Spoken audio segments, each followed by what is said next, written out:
नमस्कार मित्रों, एक अमेरिकन कंपनी ने एक रिपोर्ट निकाली जिसमें कुछ बहुत बड़े आरोप लगाए गए इंडिया के सबसे अमीर आदमी गौतम अदानी पर। इसका नतीजा ये हुआ, इस रिपोर्ट के आने पर गौतम अदानी $86 बिलियन का नुकसान हुआ। गौतम अदानी की अपनों के शेयरों में भारी गिरावट देखने को मिली। आखिर है क्या इस रिपोर्ट के अंदर? चलिए जानते हैं। दिलचस्प बात यह है, कंपनी को अपनी रिपोर्ट पर इतना भरोसा है कि गौतम अदानी को चैलेंज कर चुके हैं। अगर हमने कुछ गलत किया है तो आप हमें लीगली चैलेंज कर सकते हैं। जी हां, हिंडनबर्ग है उस कंपनी का नाम जिसने अदानी को बर्बाद कर दिया। 25 जनवरी को अडानी ग्रुप की कंपनियों के बारे में अमेरिका की हिंडनबर्ग कंपनी ने एक रिपोर्ट जारी की। रिपोर्ट का टाइटल था, दुनिया का तीसरा सबसे अमीर आदमी किस तरह कॉर्पोरेट इतिहास का सबसे बड़ा धोखा कर रहा है। आसान भाषा में इन्हीं सारे सवालों के जवाब जानेंगे। सबसे पहले हिंडनबर्ग कंपनी के बारे में जानते हैं। गौतम अदानी को तो भारत में हर कोई जानता है, लेकिन आप सब ने हिंडनबर्ग के बारे में हो सकता है पहली बार सुना हो। नाथन एंडरसन नाम का एक शख्स अमेरिका के कनेक्टिकट यूनिवर्सिटी से इंटरनेशनल बिजनेस विषय में ग्रेजुएशन पूरी करता है। शुरुआत में उन्होंने इजराइल में एम्बुलेंस ड्राइवर के तौर पर काम भी किया और जल्द ही उसे एक डेटा रिसर्च कंपनी में नौकरी मिल जाती है। नौकरी करते हुए एंडरसन डेटा और शेयर मार्केट की बारीकियों को समझता है। उसे इस बात का अंदाजा हो जाता है कि शेयर मार्केट दुनिया के पूंजीपतियों का सबसे बड़ा अड्डा है। इसका परिणाम 2017 में दिखा, जब एंडरसन ने हिंडनबर्ग नाम से इस कंपनी की शुरुआत की। एंडरसन ने हिंडनबर्ग दर्दनाक हादसे पर रखा कंपनी का नाम। 6 मई 1937 की बात है। ब्रिटेन के मैनचेस्टर शहर में हिंडनबर्ग नाम का एक जर्मन एयर स्पेसशिप उड़ान भरते समय हवा में ही क्रैश हो गया। इस हादसे में 35 लोगों की दर्दनाक मौत हुई। आप चाहे तो इस घटना को सर्च कर सकते हैं। ऐसा नाम रखने का केवल एक मकसद है, हिंडनबर्ग की तर्ज पर शेयर मार्केट में लाभ कमाने के लिए हो रही गड़बड़ियों पर नजर रखकर उसकी पोल खोलना, ताकि शेयर मार्केट में घोटालों की वजह से होने वाले किसी क्रैश को रोका जा सके। इसके साथ हिंडनबर्ग कंपनी का एक और काम है शॉर्ट सेलिंग। क्या है शॉर्ट सेलिंग, समझते हैं। आसान भाषा में नॉर्मल सी बात है कि यदि आप पैसा लगाते हो किसी स्टॉक में इस उम्मीद से कि उस कंपनी का स्टॉक प्राइस ऊपर जाएगा और तब जाकर आपको मुनाफा मिलेगा, प्रॉफिट मिलेगा।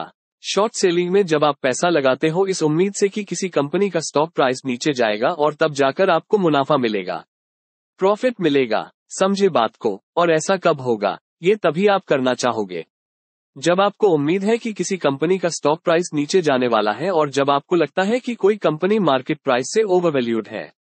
एक उदाहरण से इसको समझते हैं।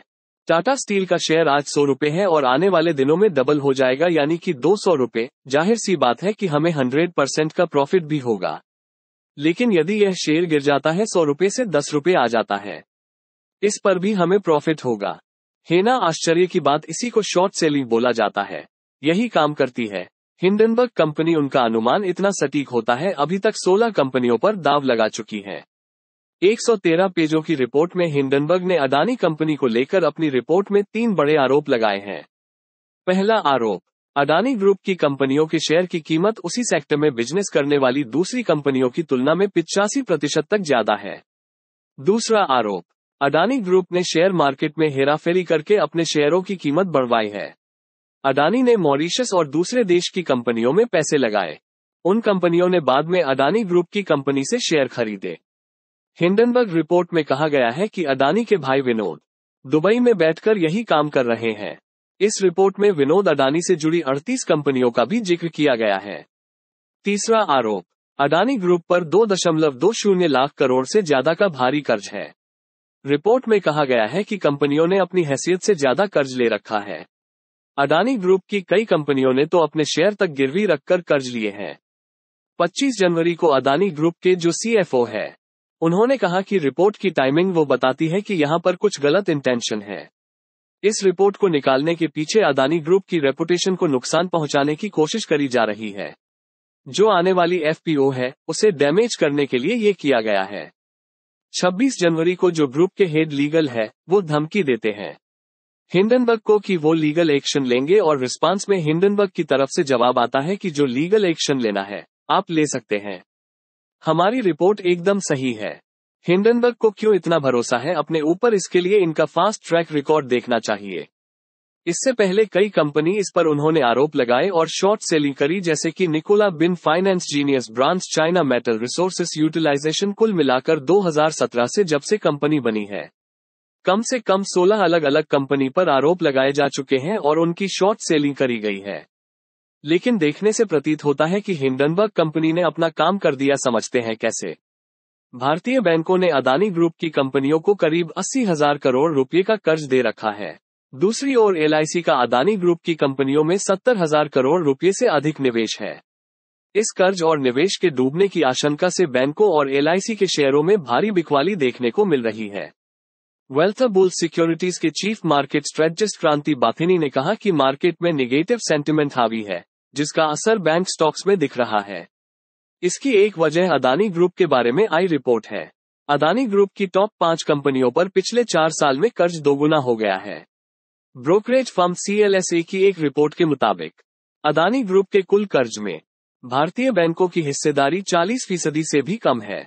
इसके मुताबिक अदानी ग्रुप के कुल कर्ज में बैंकों का 38%, बॉन्ड्स और कमर्शियल पेपर्स का 37% और फाइनेंशियल इंस्टीट्यूशन का 11% है।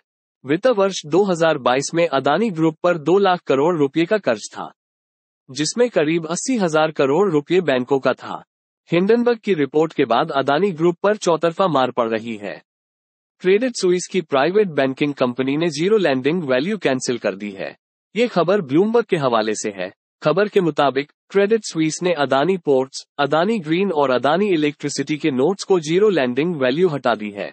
क्रेडिट स्विस के बाद सिटी ग्रुप ने भी कंपनी की लैंडिंग वैल्यू हटा दी है। आज 2 फरवरी सिटी ग्रुप की वेल्थ यूनिट ने भी अदानी सिक्योरिटीज पर मार्जिन लोन देना रोक दिया है। अदानी ग्रुप की सभी सिक्योरिटीज की लैंडिंग वैल्यू को तुरंत प्रभाव से हटा दिया गया है। बता दें कि मार्जिन लोन के सिक्योरिटी के रूप में अदानी ग्रुप के बॉन्ड सिक्योरिटीज को लेना बंद कर दिया है। इस खबर के बाद आज भी अदानी ग्रुप के शेयर काफी ज्यादा टूटे हैं। इतना ही नहीं, RBI ने बैंकों से अदानी ग्रुप में एक्सपोजर की जानकारी मांगी है। 1 फरवरी देर रात अदानी ग्रुप ने अदानी एंटरप्राइजेस के FPO को वापस लेने का फैसला किया। 2 फरवरी की सुबह अदानी ग्रुप के चेयरमैन गौतम अदानी ने निवेशकों के नाम एक वीडियो मैसेज जारी किया। इस वीडियो मैसेज में गौतम अदानी ने आश्वासन दिया कि FPO में पैसा लगाने वाले निवेशकों का पूरा पैसा वापस लौटा दिया जाएगा। मार्केट में जब गिरावट थम जाएगी तो उसके बाद दोबारा मजबूती के साथ वापसी की जाएगी। गौतम अदानी की गिनती विश्व के तीसरे बड़े अमीरों में गिनी जाती थी। आज इसका नंबर 20 से नीचे खिसक कर आ गया है। ये सिलसिला कहां जाकर रुकेगा कोई नहीं जानता। ये प्रकरण अब राजनीतिक रूप भी ले चुका है। संसद में विपक्षी पार्टियां अदानी ग्रुप के खिलाफ गोलबंद होती नजर आ रही हैं। विपक्ष सब कुछ चलने नहीं दे रहा है। संसद को कई बार स्थगित किया गया है। विपक्ष की एक ही मांग है, इसकी जांच कराई जाए। आगे क्या होगा कोई नहीं जानता। फिर मिलेंगे एक नए विषय के साथ, तब तक के लिए नमस्कार।